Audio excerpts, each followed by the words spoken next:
korontengo bere ko hamalla Sedina malai barak magare ni tarat lebi fe bego sheikh hamalla أعوذ بالله من الشيطان الرجيم بسم الله الرحمن الرحيم الحمد لله رب العالمين اللهم صل وسلم وبارك على سيدنا ونبينا وقدوتنا محمد وعلى آله وصحبه ومن تبعه بإحسان إلى يوم الدين أما بعد السلام عليكم ورحمة الله وبركاته أيها الأحبة في الله نشكر الجميع على حسن استماعكم إلينا ليل نهار ونحن معكم الليلة المباركة بمناسبة برنامجنا الفتاوى الإسلامية أما ينالا فلا كم سوا مانغا فوتونا نغا كتولا مبلا جلين فو كبلا جلين تو كرامانتو كونانا ala kambela jele nguna ja kambela jele mbi sababu manga bo ke foto nanga kitaw bela jele na rabbi aba bani do kera ni rufino ale du kono la ambe do ko bela jele ala ka yafuma ala ka hinula ala ko qabra noro aba amira do anga wala nda kono bintene suna anaw sigira kene kan tuguni kene mini amito sokal nyanamaya dina masalaw kan yananga dawile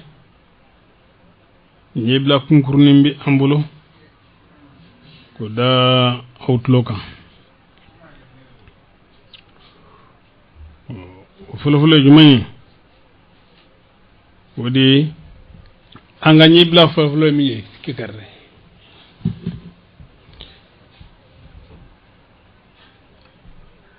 anga dina masalan temenen non gonno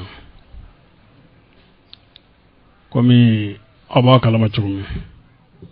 masala ni masalatu khilafiyatu abi gele aw manga nda dola bari kasabu ke anga hadafu la geleman doy be ani keliya sabatiliye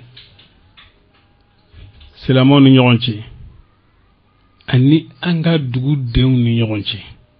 we anga lañi ni fambay ni arajo majura tamasien yororo ibasoro tegew do ne mi ñon ntege gabulo fla di ñoma we ben tamasien ni ñogon mina ani ñogon kanu tamasien de o koson masala di masala de bina ni fungo ñogona yi ani yelu ka foli ñogon ko masala bina noyi o ti aw nga hakilay ambe sanjoli bo anya kanu ni mo were kumana fen na don min bi on da contre la ambe kuma ba to fangele fe ambe teminenga dina nyefoyi kuma aba an kalama no yichumi ko sayna wuli ka jo chara dugu sen fe ori de ka chani dugu kono nay kana damaka suke ma o damaka sinu gonana kerengene nyemanyere balmando we vermo ya gele ko jugu kanyina fe nyinini sebe mayere la ka fo na suru dalu biambolo anga barakele na anga o dalu fuyi kono te ku kamana gwana bon ayanje ga bok man krose chama balman nu yeret lubana yese chama ngano fe anga ndado ala mason bari kadaka kuma na bina ni mangani fungo nay oti anga hakilai bo mangan kote fungo na kote nga komi faamuya cogoyaw tiɲɛ yɛrɛ la dɔgɔkun kɔnɔna na an y'a faamu k'a fɔ ko degun ye diinɛ ɲɛmɔgɔ dɔ walima kunnafoni dila dɔw sɔrɔ degun y'o sɔrɔ ka se degere la fɔ u ka kuma bi tagansegin na k'a fɔ ko karisa ye kuma min fɔ n'a y'a sɔrɔ ngalon de don bena tigi la i ka kalandenw na tigi la n'an y'a lajɛ n'a y'a sɔrɔ tiɲɛ don o tuma na a banna bon ne bolo a gɛlɛyara dɔɔnin quoi parce que tuba yan nɔ mɔgɔ bɛ min dɔ i bɛ kuma n'o de ye tuba yan nɔ ne t'a miiri n kɔnɔ a tɛ jigin hakili la ko diinɛ laselikɛla dɔ bɛ tuba yan ko bi sɔn ka sigi ka nkalon tigɛ o tɛ fansi ne kɔni bolo o tɛ fansi o tɛ karamɔgɔ si la tuba yan karamɔgɔ min bɛ sɔn ka sigi ka nkalon tigɛ bari ne ka yeli yɛrɛ ne ka faamuya min ye anw yɛrɛ anw min bɛ ka an da don diinɛ masala in na m'a fɔ komi dunanw bɛ arajo lamɛn n'o tɛ dugulen kɔni tɛ an t'an yɛrɛ fɔ olu ye mais dunanw kama an bɛ min fɔ dunanw ye o de ye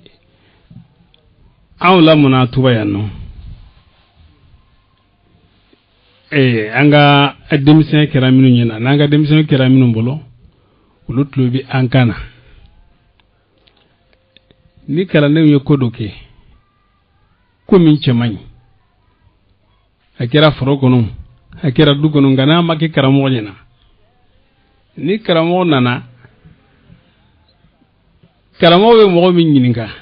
o ye anw de ye yala a kɛra cogo di n'an y'a fɔ ko a kɛra cogo min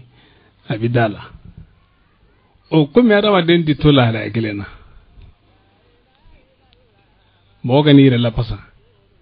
n'o tɛ an kɔni t'a dɔn tuba diinɛ lasela dɔ k'o bɛ sɔn ka nkalon tigɛ anw t'o miiri an kɔnɔ yɛrɛ o tɛ jigin an kɔnɔ yɛrɛ ne bolo tuba diinɛ lasela bɛɛ lajɛlen ye tiɲɛ fɔla de ye f'a mana kɛ diinɛ laseli ye fɛn dɔ de ye den bɛ bi a banbaa de bolo faamuya ani yeli cogoyaw o bɛ se ka kɛ sababu ye ka na ni fili dɔw ye ko dɔw la fan dɔw fɛ bon o filiw kuma ɲɔgɔnya de b'o lakile nka n'i ye nkalon tigɛ bon ne bolo nkalontigɛla tɛ tuba diinɛ lasela si la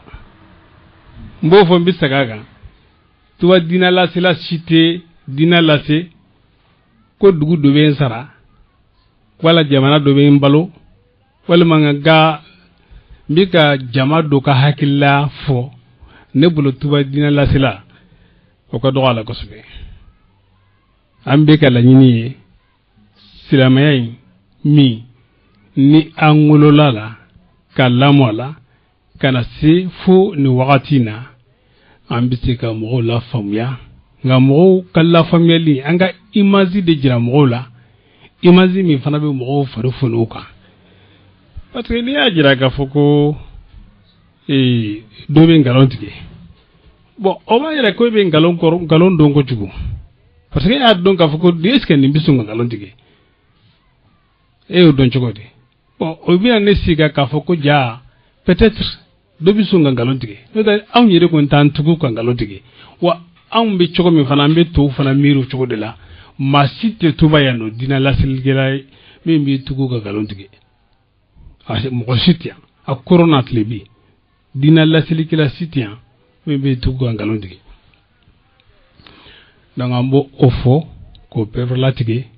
o fana ye an ka yeta ye an ye min ye ani an ye min faamu an bɛ kuma n'o de ye bon min ye kafoko jama do kacha wala jama do bi kacha o fana kuma min ni nafatala de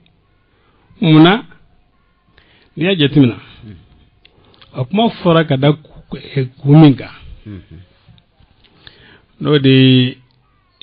ka ibulu to a chokola walima ki bolo bla i disika an ko lu flata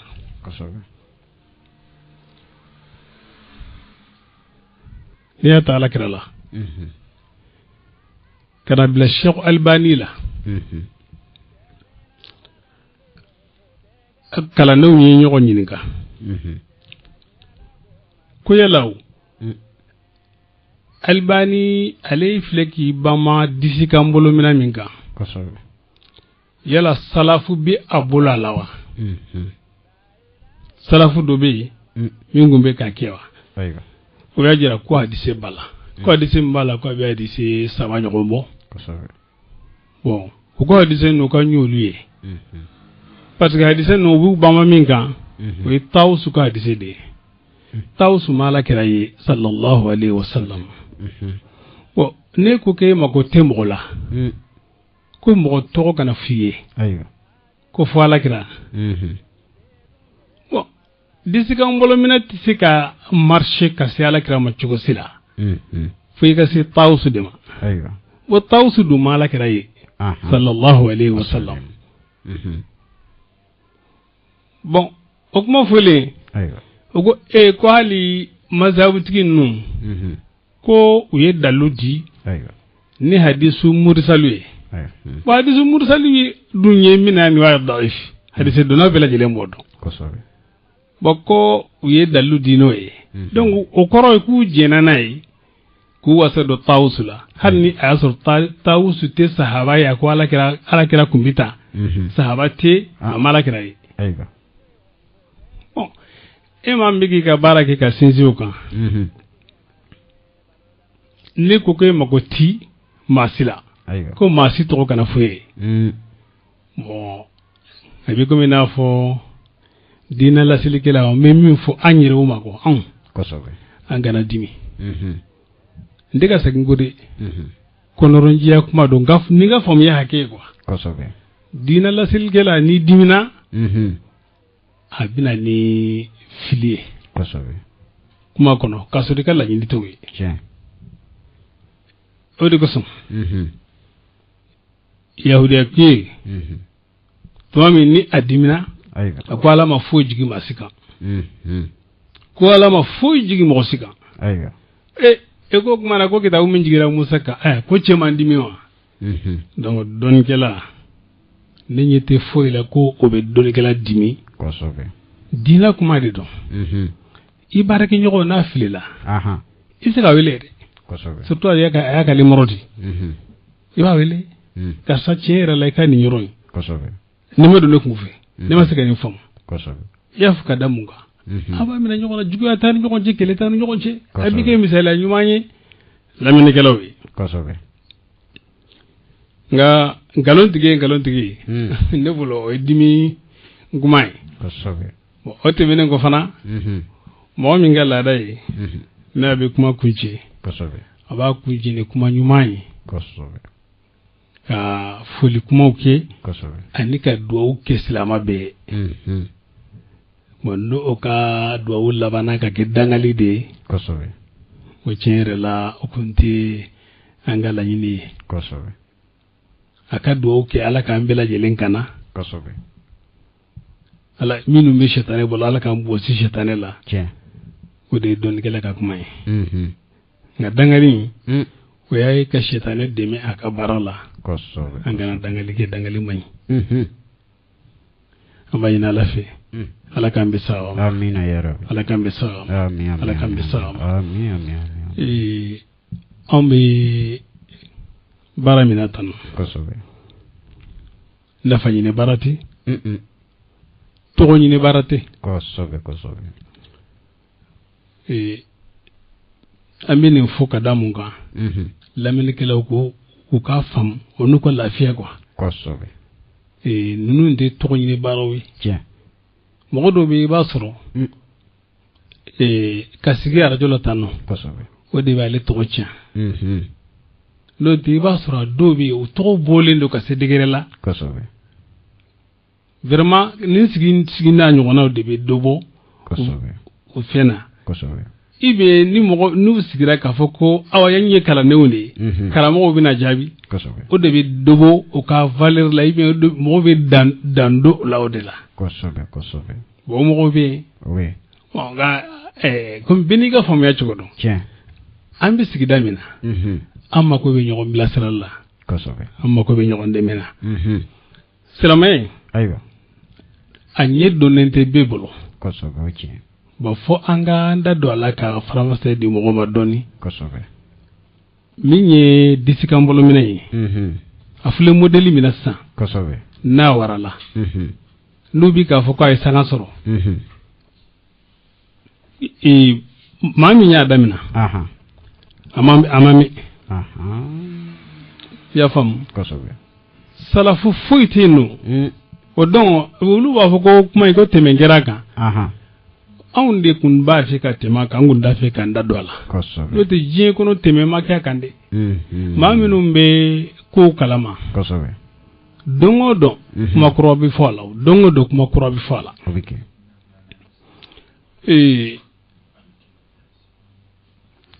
shafiyaw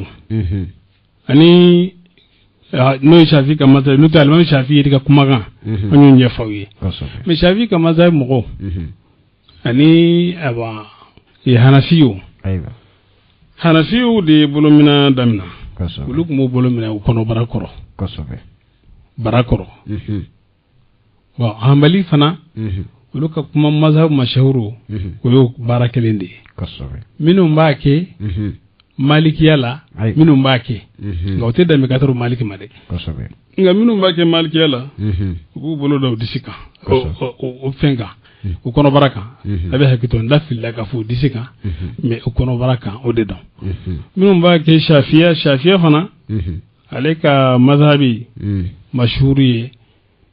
ka i bolo da i kɔnɔbara kan o ye débat kɛ o dɔn kalanden minnu bɛ kɔfɛ ko yala o Albani ka disikan bolo minɛ ko yala salafu bi a bolo wa mɔgɔ bɛ yen ka taa ala kira ka wagati la ka na bila ale ka wagati na a bɛ ka bolo minɛ disi kan cogo min ni o tigilama de delila ka a bolo minɛ disi kan o cogoya la bon Albani ko Ishaq ibn Rahawayhi Ishaq ibn Rahawayhi nana hijira san kɛmɛ ani 60 ani 1 ka taa san 200 ani 39 ale y'a ka ɲɛnamaya kɛ o de kɔnɔ Albani ko as'adu nasi ko maaw bɛɛ la kunnandi ni nin baara in ala ye maa min bɛn sɛmana sera ka nin baara in kɛ ko o ye Ishaq ibn Rahawayhi kelen de a tulo bɛ kuma in na voilà ko Ishaq ibn Rahawayhi kelen pewu ko o de bɛnna sɛma ka nin baara in kɛ n'o ye k'i bolo da i disi kan nin cogoya la an ye filɛ image min na sisan silamɛw bolo ale ko Ishaq ibn Rahawayhi ko kelen de y'a kɛ mais u labana ka sɛgɛsɛgɛli kɛ la ka Ishaq ibn Rahawayhi ka baaraw lajɛ u taara sɔrɔ o ma kɛ i y'a faamu o y'a sɔrɔ o ma kɛ Ishaq ibn Rahawayhi n'a tun bɛ witiri sali a tun b'a tɛgɛ kɔrɔta witiri kunutu la a tun bɛ witiri kunutu kalan a tun b'a tɛgɛ kɔrɔta bon o tɛgɛ kɔrɔta in fili ye Albani yi sɔrɔ rahimahullah wa rahimallahu Ishaq ibn Rahawayhi ala ka hinɛ ni maa ba fila in bɛɛ lajɛlen na fili ye Albani yi sɔrɔ o yɔrɔ de la ale filladi ka fo ko Ishaq ibn Rahawayhi kumbe abolo da adisiga me filido aya fam be na ninga ka fo filido bon me karamoge mi filila ka fo ko ningu ma bolo da adisiga ka soro ama bolo da adisiga me karamoge nga fili mo ma fo ko ay ngalo tigere ay be ko de ko a filila de na hakilla den minu yen ni de bangi abe bolo minana ni de bangi ra siti minga abe salafis ya fam bon de bangi re kunana de banga karamo ki kumena dimi bari ko ama ko ama nyini fe kata sahaba wala kana bila tabi'una wala kana bila tabi'una wala kana bila fobila ay lo ya albani ka wati salafu mumbe albani bolo ko ka bolo da disika mba fe iko fonyi agogo hadise be ay tawsu ka hadise fo ago hadise be mbo kalama iflika hadise mi fo mbo kalama min foro hadise na mbo kalama ne ba fede na asuru mazhabu tikido ibi ako ne bi gala grata fi bi ga mazhabu tikida foyi ako ay nyamasa ala grata intoyi na asuru mogodo be mazhabu tikido be mingu mbi ake chere la mo masro ma kele masro kada kata sahaba la kana bila fo albanila hal mo kele masro mingu ma bolo da disika mo kale mingu soro no Ishaq ibn Rahawayhi o masabati adona ka fo takun Fatiha tadi ya famma bo ni mamin sigida kan ngolaje selamo kan nyina maya be ma kelentu la mingu ma bolo da disika bo adise minu forala ni kuma mi adise nuna ni o kuma nu fo wi ye eri kelenke ani milti muga ambiga kuma hadise nunka kuma abetara sunna dongelaw ka kitabu de kono wanye masadiru nufo ni mamin dara kitabu kelen laje ni mai ni mai yala ka fonni ko abin nin kono itara laje ma sura kono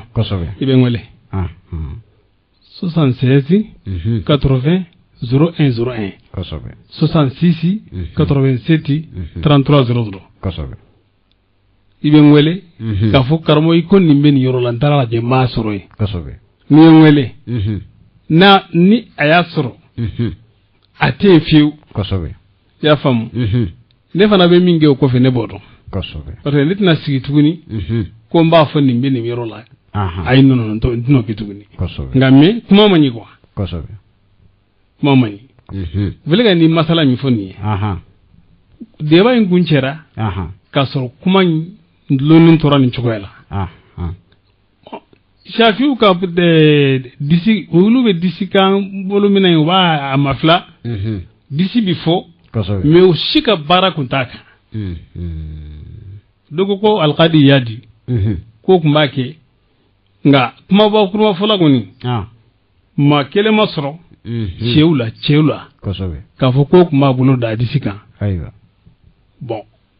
u ka deba ingonna na kalankela fana de don mo masro masala kunchera nin jugoya ka bari alawana minye ko nyogon nende karamo ke ko na asro disi jigida duguma ka fara kono baraka bo don o ko ngana ko akara nyogon neni boyo baru kunci ko jugoya wani bara mi mbo jugola ambi sigi de ka laje nyogo bolo ka nyogo la fam yala ya famo laje nyogo la fam yala ne ala ka nyi ka bamban tetere ay kodu de bi an bara were tiauna kitabu fuleko ya fam ni dugu jera bara were foi tiauna kitabu fule ni oyanga unga bara ere anga bara ere bicha ya fam kosobe hal an ga lama minke dugu kono wala nga ciula abbe bane mamulo wakati be bane mi amulo kosobe nebe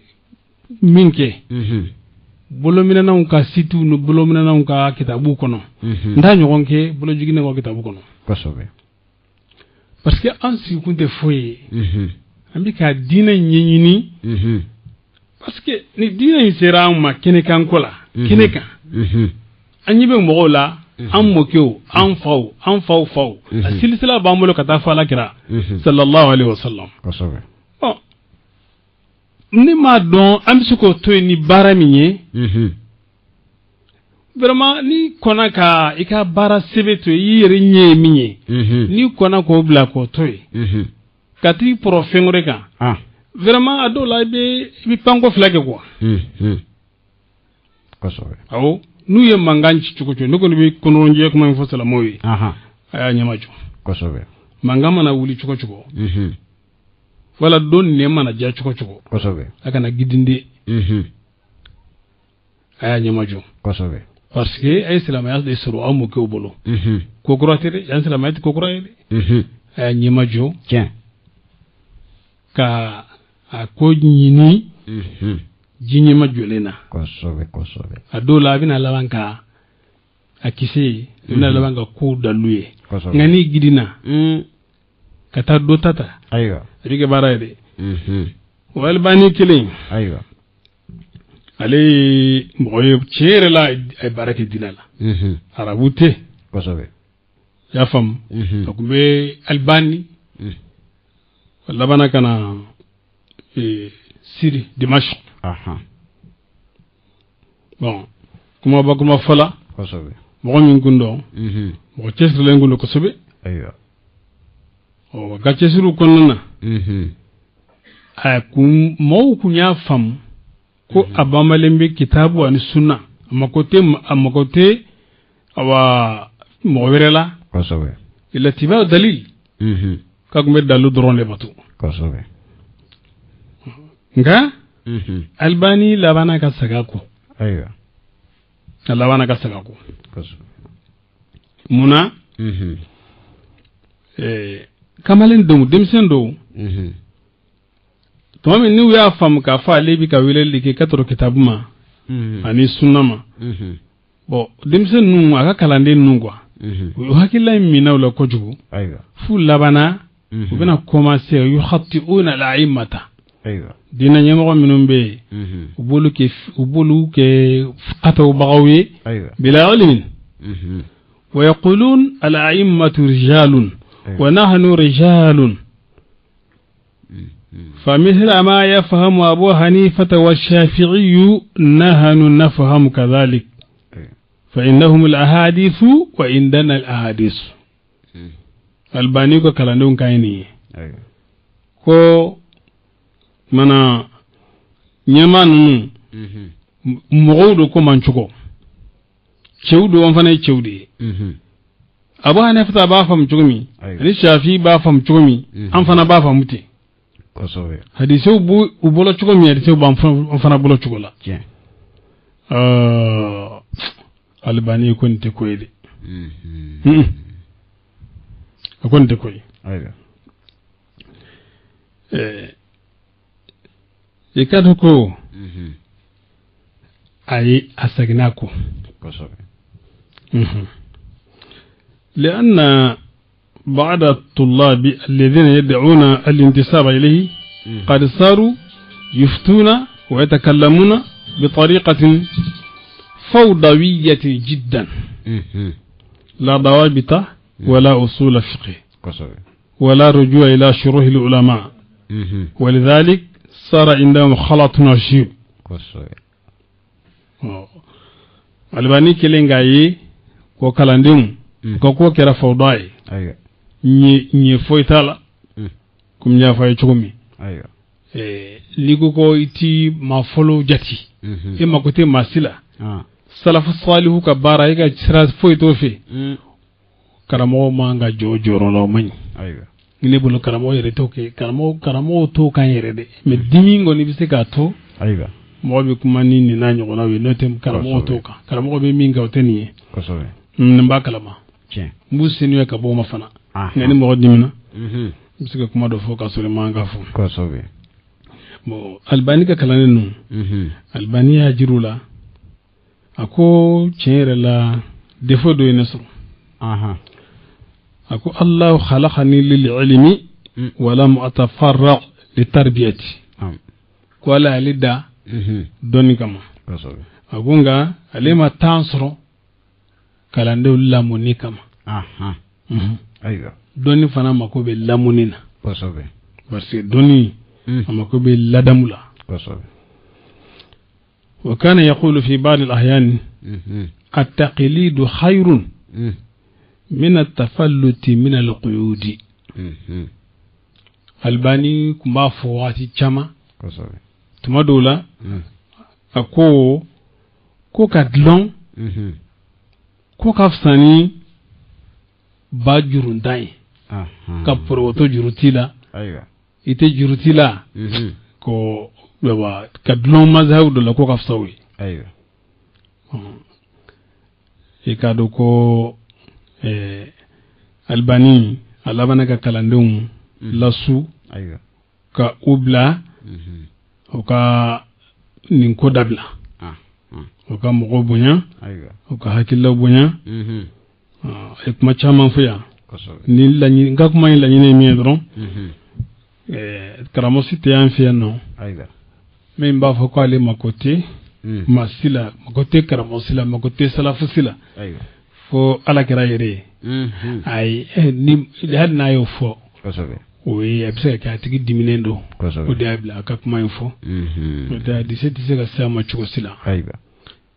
dina tise ga sama chuko sila fanga jeti domina et puis ni be adise fanala comme na fa di albani ka darsun konana aya jara kan shazu bala awa nasiqu bala mansuqu bala ko chamore bala quoi donc no dawa bitu tibulo tiere la kana singa fawda ke hadise kulati umany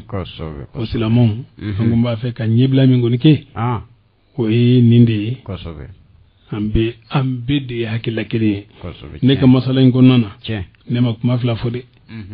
ne ko ngom masala do be ngo sali mustahabu do sali mustahabu sunna gelente fardate foite masi mazabu nun shila mazabu woron shi ma kelentula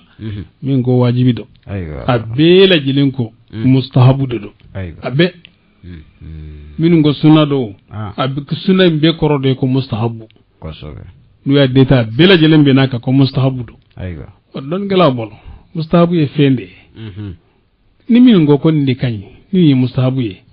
ni okay iba baraji soro ni make jinubute sebe kuna ya famwa hadise kelente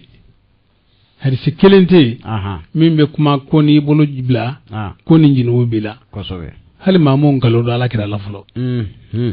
hadise kelente ko ni bolo mina ya fam la da bolo mina la ko jinubu bila hari momon kalo do ala kira la folo donc ni hadise te ni ekmana ni kuma e min te asbenente e bidiake ko sobe voilà e bidiake ala ke daga sali nyefoli foite na ya dado ngula ni ka sali nyefoli la ne ke ka titiri ko ni vraiment ye ko krodo dinala aywa wala ni kun mba se mo ko yoro de fam ko sobe akana fursa ni buloko yete ci akana ka jiw cheni buloko ka fo ay balum na bolojigi akana ka jiw chenu yi wote ci ay teme na ka koy akume chugomi ay islamu de islamu kan nyogo mina ala koy qur'ana aya de wote hadise de wa atasimu bi hablillahi jami'an wa la tafarraqu oy qur'ana de oy wajibi de ya fama bolo minani ne bolo jigini o mustahabu de aywa donc mustahabu landula bitabu wajibi cien chokoti ko gele ngumba feka ni wala na ndili ni wajibi de inga parce que mba fe karamo kana dimin quoi ne o de fo kamino ko damina la ngo abika kuma kuna funu di cogo mi ni ango ambe sagango kanda do kuna funu nuna vraiment abina laban ka doloki ka ke doloki bode quoi kosobe ya fam mais ka ke doloki bo cogo di mais ni dalu temi mbolo do ba ka doloki bo kosobe o de bi degun no de ni dalu bi wolo fo tuma do la de tuma do la ni ne be nga dina masala nungono na su dugutlama fo mbe yele yerema tal man fari bi funi nga ka se degré do la parce que sikati sika foite na fora ni mo do nani jo go se kala mo do be ulu kuma do fo kuma nye kuma mitla ula de wa be mindo ne ma do ka fo fuyi mana ka bala kira mani ninte usinga ude foko ni ibn abdul barid laji ale fe no foko fuyi mana ka bala kira manote ayale tala kitabudla ko ni ko ni be mina ala kira dela aw be wuli no ka kuma fangelen to akana okay kosobe adama dewndu be fili be sawama uta raba kama gangalon tigede ayi be fili be sawama adama dewndu do o chuko kele de do minum bi ko bolo mina sisa uruku ko fe ya fam kosobe ulubi ga min fusne ba do ko ala kirama delika bolo jigi uruku ko fe folo kama delika ke aywa wa ne be am zaga dawlo chukuri salamu ko nyana may bela jelenki ubolo jigi nendo uruku ko fe kosobe ugo ko nyana may bela jelenki o chukula kosobe na kosaina sangi me lawaina aywa kana ni ko krodo ko ala kira ya kan nyana may bike odeka mais eti ko fle ka fu salamu ko ma ke chokomi eti ko fle la de ka sira ro to fere kosobe bon ko ni mami ngo ala kira ya kan nyana may ke ninga ne obene blanga sege est-ce que ala kira ya kan nyana may ke aka odona chukoti wala wi wajibi de wu ala kira ya kan nyana may be ke ninga aduna chukoti aywa ya famu mais ga foko ala kira bolo jigine ngundo o kon donendo parce que ka ko saligné o donendo ala kira mo to chokodi o kene kan koy o ayamina dalumi amode sege kosobe ni bengera ka abana kosobe amela de na la kira sallallahu alaihi wasallam ni be makiya ga yere o ngana nambe benaga ka fo usalete ambe ba toy kosobe o na sara minu bolo ulu ba ke donc ambe bi ka tugo ala kira de ko sallallahu alaihi wasallam kosobe bon ningon de kuma ci fongo nyoti ninna ata nya ata ko kosobe me ka fo ko ma bolo jigi nye kitabu kono kitabu sikono ayba o kuma fana ne bolo o ye karamo dimina kuma bitla ala aywa do te ni bolo mina nye kitabu kono ya fam kosobe yo bolo jigi nya kerefe fona ya soro ni karamo walma kalanden do bu kwa wasado o ka muqtasaru kitabu susru mannu do be kitabu bawtoy kosobe ko mo hatun nun toy ko lu ka bama aywa kata hakilla kitabu nunta abi hakito yanno kosobe albani ani ibn baz kosobe ko eranyoke eranyon ko nana aywa ko bangen numbe nafolo riba nafolo minundi kosobe parce que ni kana wari marlembe americain fen bangen nuna quoi kosobe be nafolo do dima kosobe me nafolo mbe di ko yelo nafolo ko la bi ke chukuti intérêt kosobe kosobe don bazi amasala di albani ma mo wakili jigi albani yere ayba ale re fatura 1999 san 2000 kako onye ni sangeli ale fatro de la voilà et ale albani Bunubazi ya masala indalima aha na soro na fulu nunga ke chukumi aiwa ako na fulu nunga ke chukumi aiwa anga fereke anga salafi kita hakilla kitabu ango ludla ananga allaji maruqatu petrol nun fennu kosobe ani me sirannu aha kuludla kan safa amme na fulu inta aiwa na fulu inta amba anta dunde mais amba don ni gon na nyona udafi kosobe o ambal makke ko bolomina kunti ko me ko warala aha ko ayi be fambe la jile labo kosobe ko eba kum go ya ko chindo ko odi ko so wuduna la bon ni mosso aka kuma nye aha aiwa mosso ka kuma ye kosobe o korto ki ngalon tigide aha wallahi ne ta fa ngalon tigide kosobe ndofo aha ay tiens parce que mba don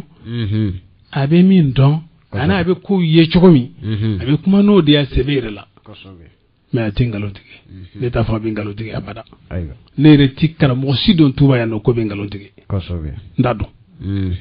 voilà mais ne maçon aka kuma yi ka foko mogo ya tigi mena ko be obe ya ye chedo do ay do ta ku ngere be do ta la minni ka foko chedo tikle aw aiwa do na sera werefe minni chedo tikle aiwa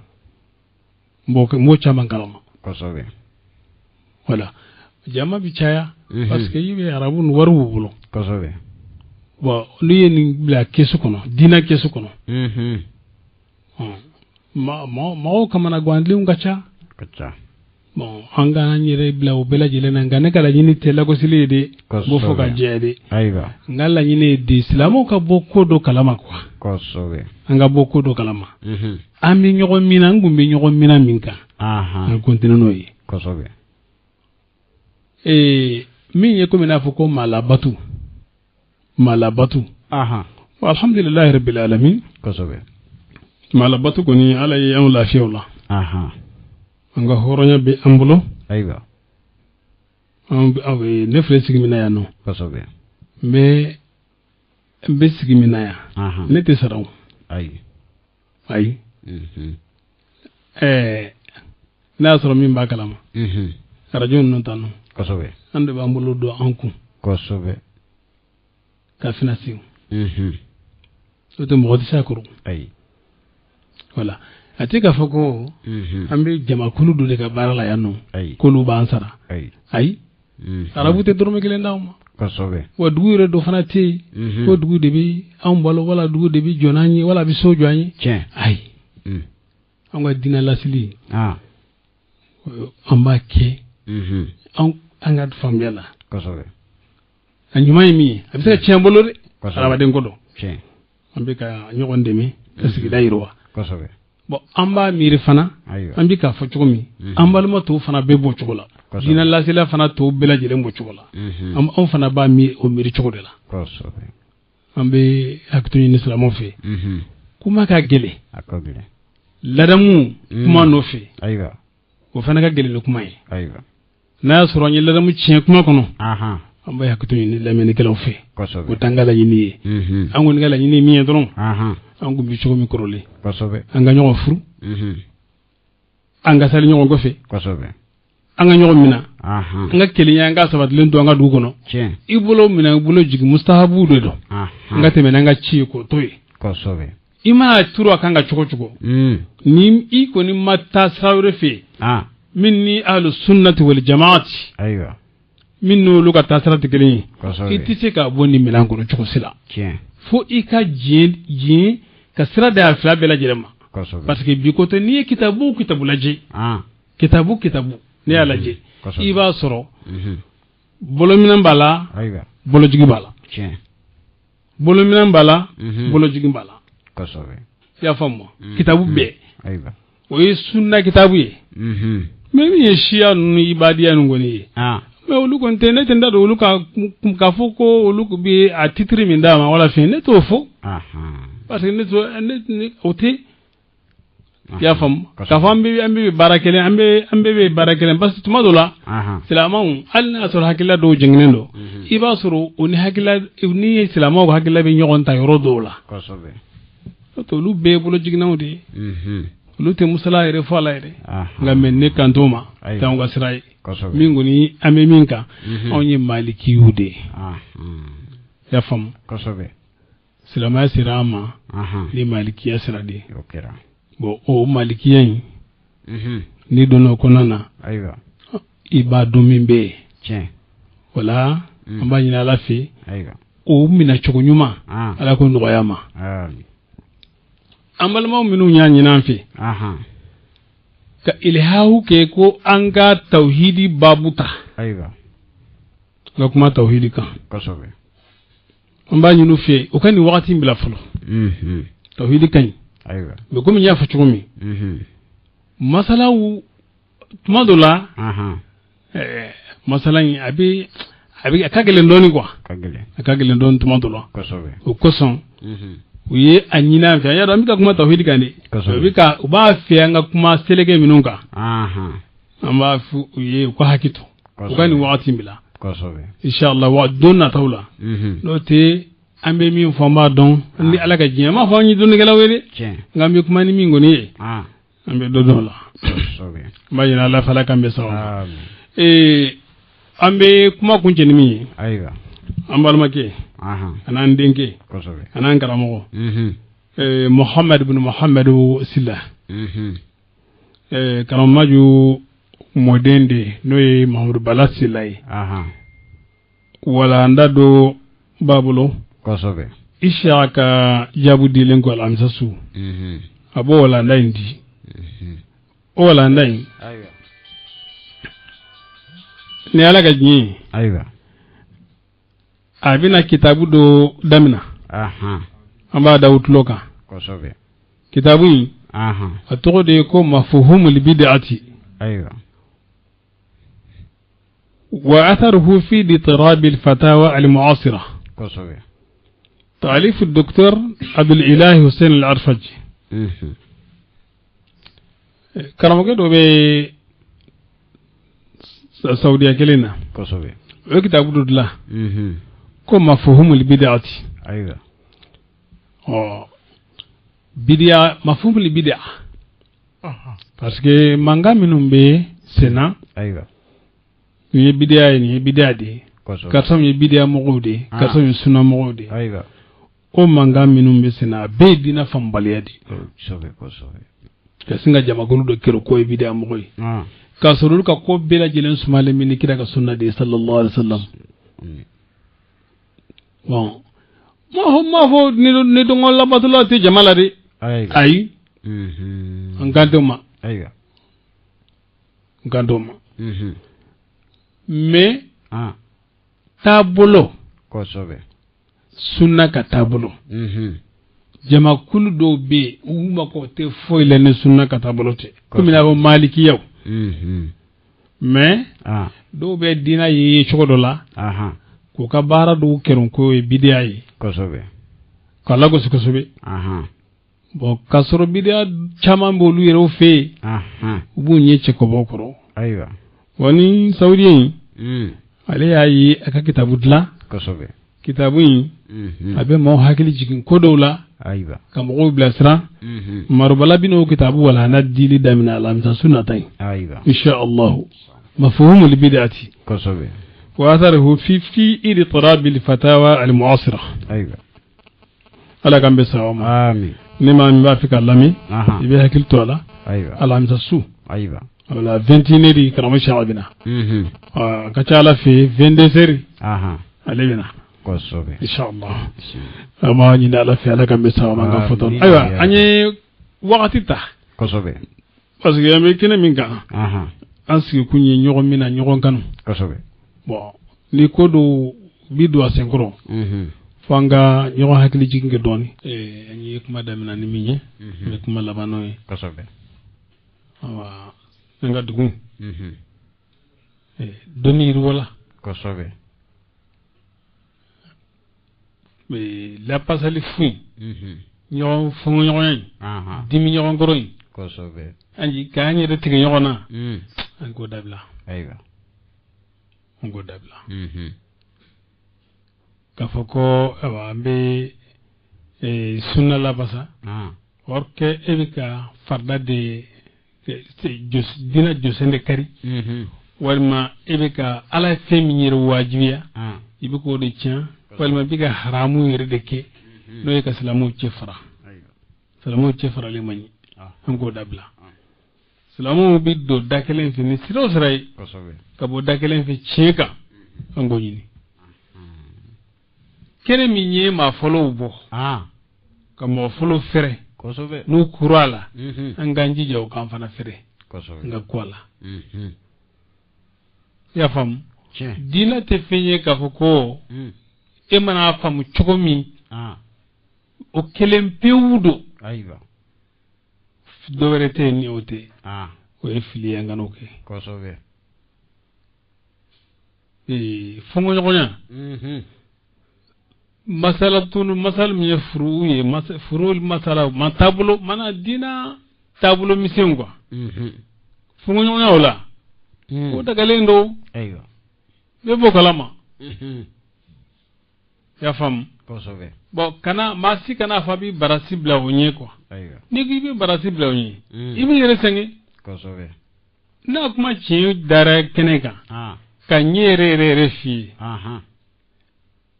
ko in yɛrɛ nana cogo jumɛn de la an bɛ nin mankan min na nin ko in nɔfɛ mun yɛrɛ don nana cogo di a fɔra cogo di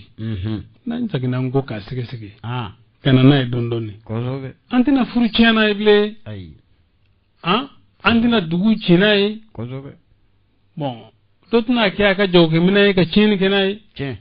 wala diyagoya don fo an ka sɛgɛsɛgɛli kɛ ka kow bila u minɛnw kɔnɔ i y'a faamu o sira kan an ye o de faranfasiya di aw ma k'a jira aw la silamɛw a ye jija a ka silamɛya fɛ taabolo misɛnninw ni fɔnkɔɲɔgɔn misɛnninw o tɛ ban ko la kabini kira ka sahabaw o bɛ senna ka n'a bila fo an filɛ nin sigiyɔrɔ min na a bɛ senna ko kɔrɔw tɛ fɔnkɔɲɔgɔnya kɔrɔw de don o kumana silamɛw an k'an jija an kana o kɛ sababu ye k'an cɛw tiɲɛ an kana o kɛ sababu ye ka gɛlɛyaw don an ni ɲɔgɔn cɛ ka furu tiɲɛ ayi o man ɲi an kana s'o ma an ye kuma fɔlɔ o de la an ye itihafu zawil fadli o donc makanka dɔ bɛ yen nɔ an y'a jira u la makanka in makan karamɔgɔba dɔ don a ye fɔ karamɔgɔ minnu ma ko docteur olu dɔ don o y'a ka kitabu dilan ne y'a sɔrɔ ne ye masala o masala fɔ boloko in na ale ye masala in bɛɛ lajɛlen faranfasiya n y'a fɔ cogo min tiɲɛ don hadise fanfɛla fɛ ne ye hadise bolo mina hadise bɛɛ ne y'a bɛɛ ta k'a bɛɛ lajɛlen fara ɲɔgɔn kan ka kuma a bɛɛ lajɛlen kan ni dɔnnikɛla sentigi sabatilenw ka kuma ye ale ma bɛɛ fara ɲɔgɔn kan ale ye dɔw de ta a la ka kuma olu kan o différence dɔrɔn de b'ani ɲɔgɔn cɛ n'o tɛ k'a fɔ ko alakira tun bɛ cogo min ani sahaba tun bɛ cogo min an bɛ ka hakilila kɛra kelen ye o la i y'a faamu ne bɛ se ka kala kan n'i ko i ni ne ka mɔ ba halaki an ka sigi ka dangali kɛ nkalon bɛ min bolo o ka halaki n'a y'a sɔrɔ ko in bɛ danbe ka tɔrɔ de ma ne bɛ sɔn ne b'a fɔ n ko ni alakira ye a tɛgɛ jigilen don salila i y'a faamu e b'a fɔ e y'a ye a tɛgɛ minɛ ne don a kun b'a tɛgɛ minɛ de ne b'a fɔ n ko a kun b'a tɛgɛ jigin de ni tɛgɛ minɛ kɛra a la dɔrɔn i b'a sɔrɔ o kɛra kelen kelen dɔ de y'a ye kundo o bɛ se ka kɛ a kɛra kundo kama yɛrɛ ni tigelen baka kosove ya fam hala sika tena ka bo kira kun bolo jigina de Kosove. hala sika tena la bo e fana tigelen baka gara sika ntila ko bolo minan de kundo ni ko anga kale ne bisu ka fo ko met longela o te bi ka fambe awa musala kuma la bi kan galon digo tere nyaay anyi minye ambe kuma no di kosove parce que anyi sere lu kala kosove ka sahabo ka baro kolosi ni kuyu soro sali kono bu woro gosi kosove ka kokko kolosi kata bugadu ka mo kolosi ka fo ko kira kumbe bara minin ngeni aboloyi ata sila ko bolo minane ngundo ko ya bolo blade koke ka fo dengu mba bolo sali kono na bi sali abi denta tumodola o den tali ka fa ba bolo minadi ba bolo minata no o tefo akuma bolo da demsenin kuna a jole ka to kala na sali kono bolo be demsenin kuna nebo karama bu bukhari la kosove bon ama foko aya bolo blade ka suru ka kake boga ke kuma dangira mi ako ali ibn abi talibi kosove ko o kumbe abulo danyonga fona be fargulo yoro shi ibe na be kodoke ko abi suru ka abulo bila koke me don gela ko e nafila de kuma anyi wala faranfasa we chugumi kosove o e kuma na asro ala kala fana ko modi ke mun bukhari jegena amofo amala grata fo kavala graba bolo dem sinin kuna yofo kosove me gava ba bolo blade bolo minanin ngura ya blade kake aya mofo kosove ya fam ko kuma ne tigele mbaka kosove ka fokira ku ye bolo jigina de ne tigele mbaka kosove ya fam o midungo ko bolo minana do ulu ya bolo mina ulu ma fo ko kumba bolo mina de wailu kore ko ale yayi ya bolo mina kosove o ni mi kuma minun forola ne tlaru kuma bela kosove donc ne tigele mbaka ka fo ko ne bi ka ala kira de ladege sallallahu alaihi wasallam mo tere ala kira yere sallallahu alaihi wasallam ami ka tugale de ko kosove bolo injiginina sika foite ne bolola o ne azoro fana tigele mbaka ko ala kira sallallahu alaihi wasallam bolo minana de kunda kunta jigin fiu bon ne bolo ambika tu anga barake kosove ambika temenanga baraye chen ya fam me kuma minun goni before kwa kunte foi ke ninte o yere tsako kuma di kosove ma sumusi mo fo sahaba ma fo ere tabiu ma fo ni yo medron ko sana kuma wuri kosove me atigu yere chamanye kuma flafo wala utugu chamanye kuma flafo kafa kunte fingoro ke ningo do yi pangi jobi nim nsanke me lavaina ko akunte urku kofe na ya kungol korta ka wuli ka jo ko akunte bulu jigi fiu me to tabugo ya kosove nu silamu yusi bela jelenge to barake ega ni jobi ko akunte ba lu kabako di kosove abi ko mena fo be kala kira ka ko taka ke kechuko dola kosove vraiment atifam quoi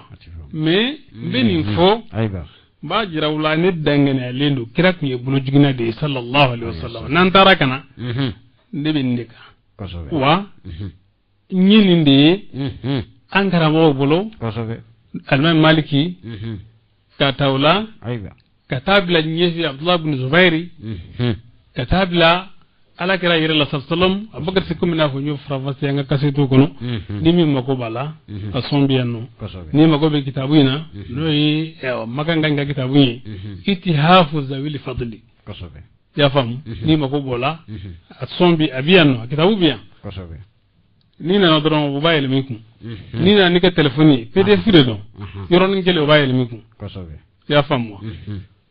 mais o beti meniko ne dangana limbaka sikatena ka hokira ko bulo jigna de nga mena asro ni dangale limbaka ka fo bulo minana kundo i bulo mina kosove sone minai ya fam kosove bulo jigna bulo minana limbe islamu ka barawde kosove bi kumate bi kuma tɛ y'a faamu tiɲɛ an ka ɲɔgɔn ko bɛɛ ka tɛmɛ n'i ta ye kosɛbɛ ni min ye bolominɛna ye i bolo minɛ ka sali ka ɲi kosɛbɛ foyi t'a la